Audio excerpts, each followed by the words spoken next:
And if my husband was here, he would say men are more prideful, and consequently they also have more anger issues. Now, women, although there are anger issues there, Well, I'm sure a there lot of is. it is the self-esteem and the emotional part, and that we're dealing with. And let me tell you something. In our program alone, uh, a survey was done, and 95% of the women that come through our doors have been sexually abused.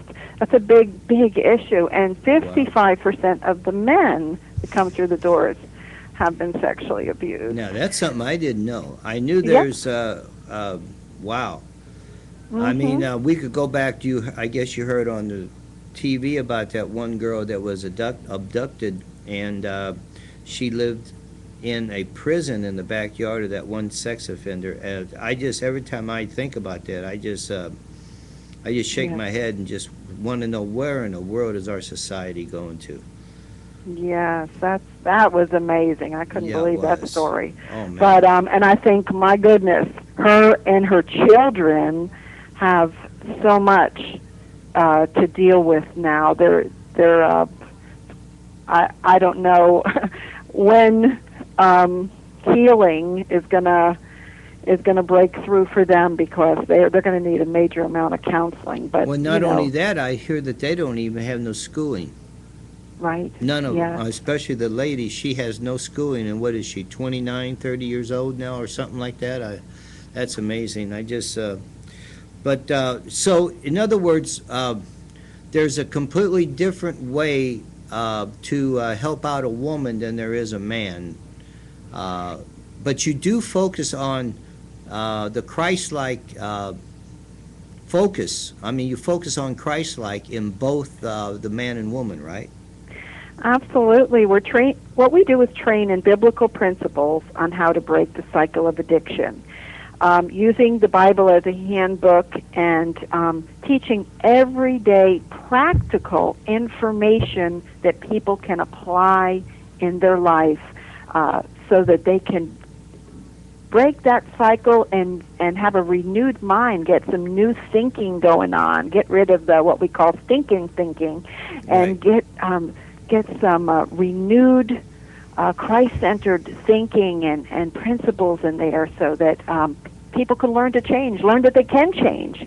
Sometimes Right. there's behavior going on that's been going on ever since they were a child. They always did things this way, and they really didn't know that they could change, or that something was wrong. And so it created a cycle that snowballed. And so, yeah, basically the root of what we do is Christ-centered, and we train in those principles that are life-changing for that person. Now, you don't have to be a Christian in order to uh, come to your facility, right? I mean, you don't have to be a confessed Christian. And if somebody is an atheist, you would even accept them. I mean, if they're confessed atheists and they want to get into to be clean, they would be accepted too, right?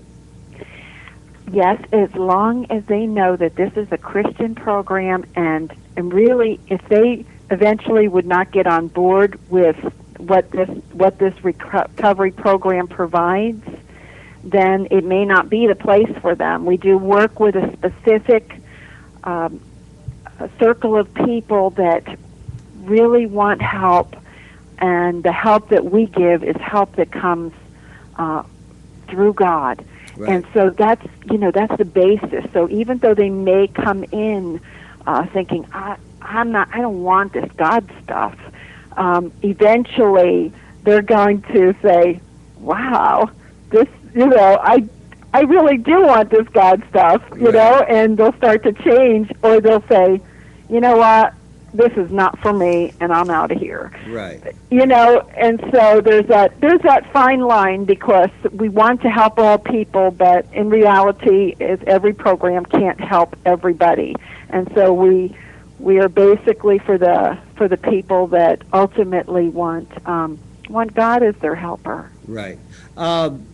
now, a lot of people out there, I'm sure, questioning right now, and I won't pin you down the exact amount, but, and I'm sure that you, since you're a nonprofit, you probably have money coming in to help those that can't afford your facility.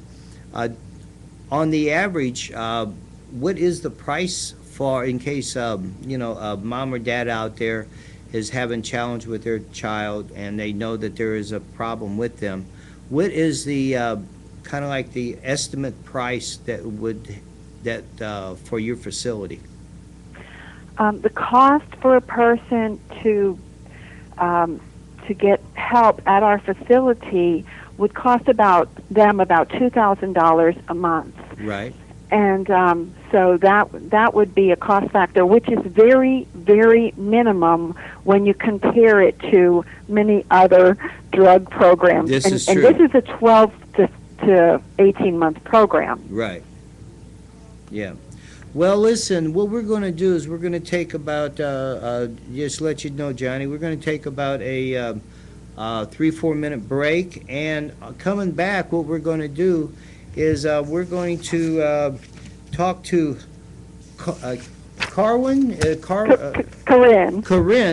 and just really briefly, about a minute right here before we take on a break. Who is Corinne, and who is she to you at this point? Well, Corinne went through the Teen Challenge program. She went through the year, and she came on. She decided that she wanted to stay with Teen Challenge and learn a little bit more and grow a little bit more. And she became one of what we call an emerging leader. We have an emerging leaders program. After people complete the program, they can join the emerging leaders for a year, and it's people that want to work in a program like Teen Challenge. They decided they wanted to give back. So Right. She's in training right now, and actually she's my husband's assistant and works in the reception. If you call, that's who you'll get on the phone is Corinne. Mm-hmm. And so she's about a year and a half into her recovery. Well, we're going to be talking to her right after this little 3-minute break. Okay, great. Okay, just hold on if you would. Okay, Ernie.